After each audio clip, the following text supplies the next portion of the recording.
بسم اللہ الرحمن الرحیم۔ عشق رسول صلی اللہ علیہ وآلہ وسلم کا عجیب واقعہ۔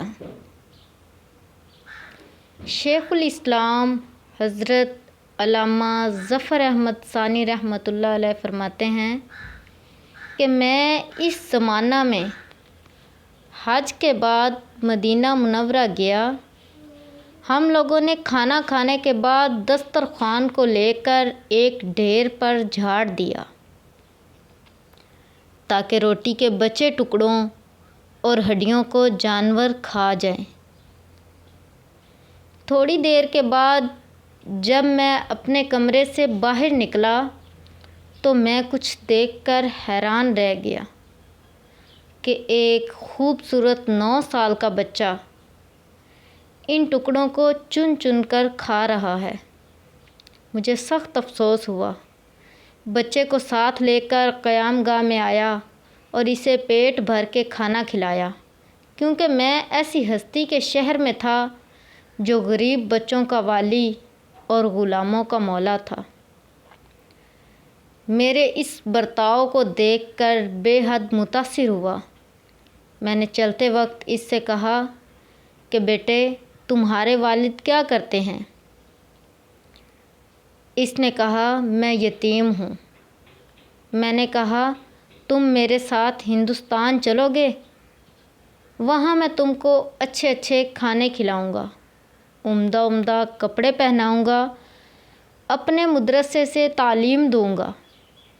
جب تم عالم فاضل ہو جاؤ گے تو میں خود تم کو یہاں لے کر آؤں گا اور تمہیں میں تمہاری والدہ کے سپرد کر دوں گا۔ تم جاؤ اپنی والدہ سے اجازت لے کر آؤ۔ لڑکا بہت خوش ہوا اور اپنی والدہ کے پاس واپس گیا۔ وہ بیچاری اپنے دوسرے بچوں کے اخراجات سے پہلے ہی پریشان تھی۔ اس نے فوراً اجازت دے دی۔ وہ دوڑ کر آیا اور مولانا کو بتایا کہ آپ کے ساتھ جاؤں گا، میری امی نے اجازت دے دی ہے۔ پھر پوچھنے لگا کہ آپ کے شہر میں چنے ہیں؟ مولانا حالی نے بتایا یہ ساری چیزیں وافر مقدار میں تمہیں ملیں گی۔ مولانا کا بیان ہے کہ میری انگلی پکڑے مسجد نبوی صلی اللہ علیہ وآلہ وسلم میں وہ میرے ساتھ آیا اور ٹھٹک کر رہ گیا۔ سرکار دو عالم صلی اللہ علیہ وآلہ وسلم کے روضہ مبارک کو دیکھا اور مسجد کے دروازے کو، اور پوچھا کہ بابا یہ دروازہ اور روضہ وہاں بھی ہے؟ میں نے اس سے کہا کہ بیٹا اگر یہ وہاں مل جاتا تو میں یہاں کیوں آتا؟ اس کے چہرے کا رنگ بدل گیا، میری انگلی چھوڑ دی اور کہا تم جاؤ، اگر نہیں ملے گا تو میں ہرگز ہرگز اس دروازے کو چھوڑ کر نہیں جاؤں گا۔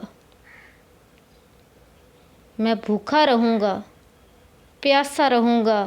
اس دروازہ کو دیکھ کر میں اپنی بھوک اور پیاس بجھاتا رہوں گا جس طرح آج تک بجھاتا رہا ہوں۔ اس بچے کا پیار دیکھیں۔ اللہ پاک ہم سب کو پیارے آقا صلی اللہ علیہ وآلہ وسلم سے ایسا عشق عطا فرمائے۔ سبحان اللہ، آمین ثم آمین۔